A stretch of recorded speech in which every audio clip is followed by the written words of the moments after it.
सध्या सोशल मीडियावर एक नाव खूप गाजतंय. विराट कोहली. छे, रोहित शर्मा अजिबात नाही. मग सध्या नाव गाजतंय मध्य प्रदेशमधील दमोहच्या कुसुमबाई यांचं. का? कारण विराट आणि रोहित यांच्या नावावर अनेक शतकांचा विक्रम आहे, पण कुसुमबाईंनी जरा वेगळाच विक्रम केलाय. सध्या त्या ट्रेंड करत आहेत, कारण त्यांनी चक्क 38व्या वर्षी 10व्या बाळाला जन्म देऊन थेट दशकाचा रेकॉर्ड केला.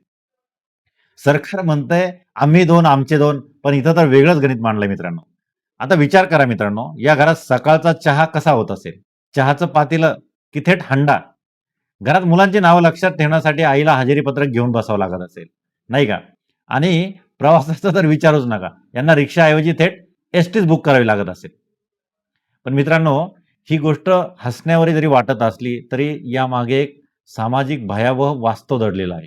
ते वास्तव नक्की काय आहे, हे आज आपण या व्हिडिओतून जाणून घेणार आहोत. त्यामुळे हा व्हिडिओ संपूर्ण बघा. नमस्कार, मी रवी. तुम्ही पाहत आहात सॉलिड बात. मित्रांनो, जेव्हा आपण हे ऐकतो की एका 38 वर्षीय महिलेने 10व्या बाळाला जन्म दिला, तेव्हा हसण्यापेक्षा विचार करण्याची जास्त गरज आहे मित्रांनो. ही घटना भारताच्या आरोग्य व्यवस्थेवर आणि सामाजिक मानसिकतेवर मोठा प्रश्नचिन्ह उपस्थित करते. यासाठी आपण काही मुद्दे बघूयात मित्रांनो. यातला पहिला मुद्दा म्हणजे मातेचे आरोग्य, द मेडिकल साइड. वैद्यकीय भाषेत याला ग्रँड मल्टीपॅरिटी म्हणतात. 10 वेळा बाळंत होणे म्हणजे मातेच्या शरीराची अक्षरशः चाळण होण्यासारखं आहे. प्रत्येक प्रसूतीमध्ये स्त्रीच्या शरीरातील कॅल्शियम, लोह आणि रक्त कमी होत असतं. 38व्या वर्षी 10व्या बाळाला जन्म देणं म्हणजे मृत्यूच्या दाढेतून परत येण्यासारखं आहे. त्या माऊलीच्या शरीराची आज काय अवस्था झाली असेल, याचा कोणी विचार केलाय का? आता दुसरा मुद्दा पाहूयात, तो म्हणजे मुलांचे भविष्य, इकॉनॉमिक बर्डन. 10 मुलांचं संगोपन. अहो, आजच्या महागाईच्या काळात एका मुलाचं शिक्षण करणं कठीण आहे. तिथे 10 मुलांच्या भवितव्याचं काय? त्यांना पुरेसा आहार मिळेल का? त्यांना शिक्षण मिळेल का? ही मुलं केवळ गरिबीच्या दुष्टचक्रात अडकून पडतील. असे अनेक प्रश्न या निमित्ताने उभे राहिले आहेत मित्रांनो. भारतात आजही 90% अधिक कुटुंब नियोजनाच्या शस्त्रक्रिया महिलांच्याच होतात. पुरुष पुढे येत नाही. पुरुष नसबंदी ही अत्यंत सोपी असूनही कमजोरी येईल या चुकीच्या समजामुळे पुरुष नसबंदी करून घेत नाहीत.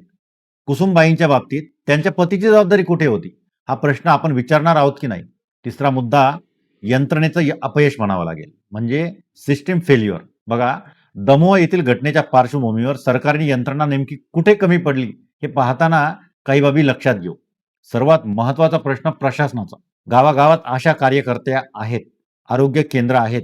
मग महिलेची 10वी गर्भधारणा होईपर्यंत या यंत्रणांना का समजलं नाही?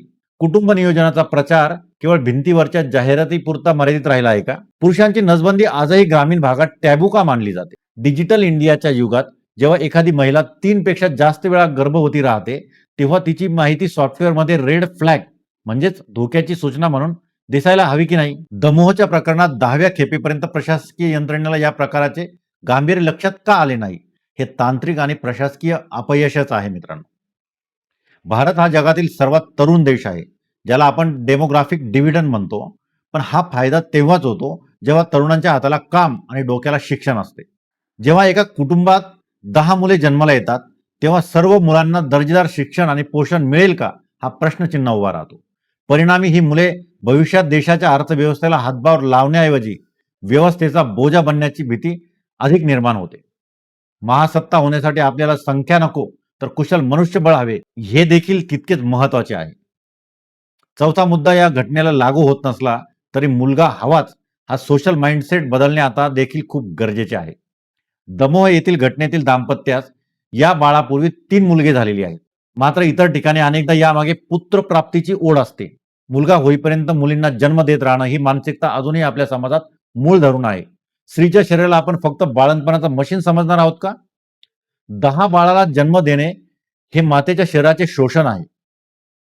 स्त्रीला केवळ वंश वाढवण्याचे साधन समजणारी मानसिकता जोपर्यंत बदलत नाही, तोपर्यंत आपण वैचारिक महासत्ता होऊ शकत नाही. जगातील प्रगत देश, उदाहरणार्थ चीन, अमेरिका, युरोपीय देश, हे त्यांच्या ह्युमन डेव्हलपमेंट इंडेक्समुळे मोठे आहेत. जर भारतातील एका मोठ्या वर्गाला आजही प्राथमिक कुटुंब नियोजनाचे महत्त्व समजत नसेल, तर जागतिक स्तरावर आपला मानवी विकास निर्देशांक खालीच राहील. महासत्ता होण्यासाठी केवळ लष्करी ताकद असून चालत नाही, तर नागरिकांचे जीवनमान उंचावण्याची गरज असते. दमोहची ही घटना आपल्याला 2 गोष्टी शिकवते. पहिली, आपण लोकसंख्या नियंत्रणाबाबत अजूनही खूप मागे आहोत आणि दुसरी म्हणजे महिलांच्या आरोग्याला आपल्या समाजात आजही प्राधान्य दिलं जात नाही. केवळ जोक्स बनवून हा प्रश्न सुटणार नाही, तर गरज आहे ती तळागाळातील शिक्षणाची, आरोग्य यंत्रणेच्या सक्रियतेची आणि मुलगा-मुलगी एक समान या विचाराची. तुम्हाला काय वाटतं? अशा प्रकरणांमध्ये केवळ कुटुंबाला जबाबदार धरायचं की आपल्या पूर्ण व्यवस्थेला? कमेंट्समध्ये नक्की कळवा. व्हिडिओ आवडला असेल तर शेअर करा, कारण हा विषय केवळ दमोहचा नाही, तर संपूर्ण देशाचा आहे.